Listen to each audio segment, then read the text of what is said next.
people from the younger generations, they've grown up with a multicultural society, and I think over time attitudes in the older generations are softening as they see it more and more prevalent. Now, it doesn't mean it's gone, the bad attitudes towards multicultural relationships, but it's certainly on the decline, and especially in Australia, I definitely see that when I travel around the world.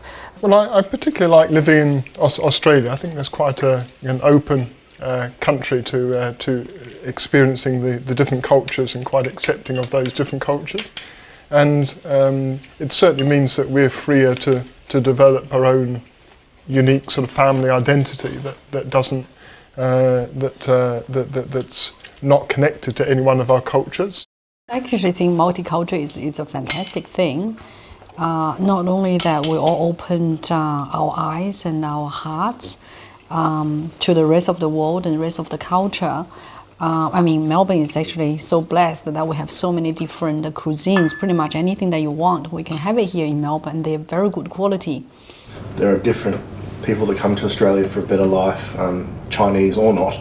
And, you know, there's going to be a lot more people getting to know each other and, you know, doing things together like dragon boat or like playing basketball or netball or salsa dancing as an example. So I think it'll be very common, especially in Australia. You see a lot of couples, you know, a bit Asian, you know, Caucasian, lots of different mixes. So I don't think it's much of a big deal.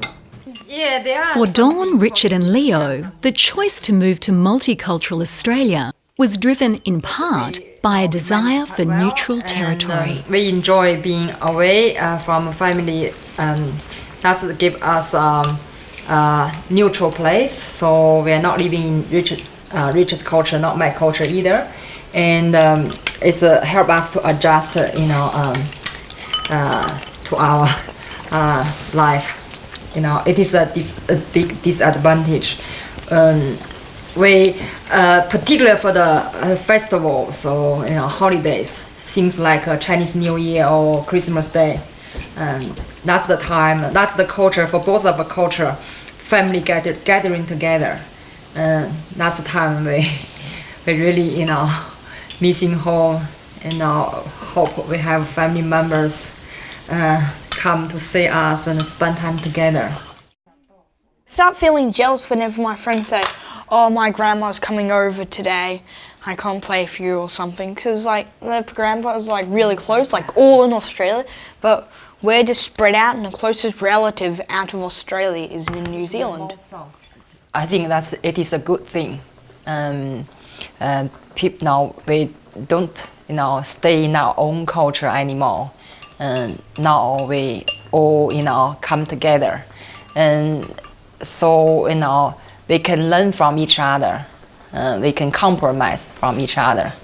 I have enjoyed learning about the Chinese culture.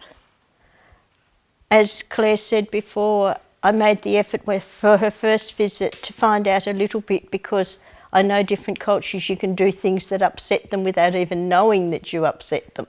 So I tried to find out the things I shouldn't do. Not so much what I should do, but the things I shouldn't do. Because if she was going to be my daughter-in-law, I wanted a close relationship. As cross-cultural families become more and more common, and a new generation of Australians grow up in an increasingly multi-ethnic society, the often misguided beliefs that create prejudice and family resistance will inevitably be challenged. I would like to think that cross-cultural couples like that are definitely, well, they're bridging gaps, because I know Ian and Claire's marriage has influenced a lot of people. I think Claire's parents are more tolerant to Westerners than they were.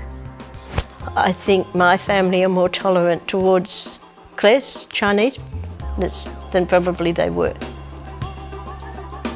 Whatever the dictates of culture, the laws of human attraction are universal.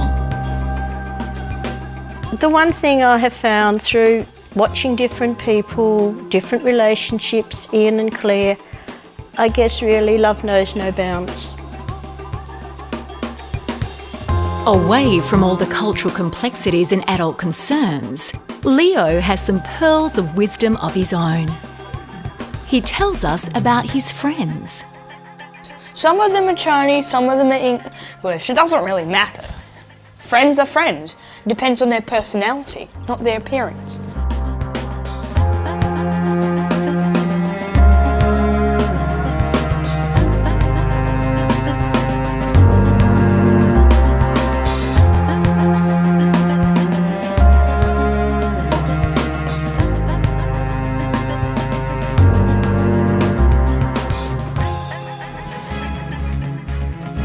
In the next episode of Love Knows No Bounds, we ask, is Australia really ready for a truly multicultural future?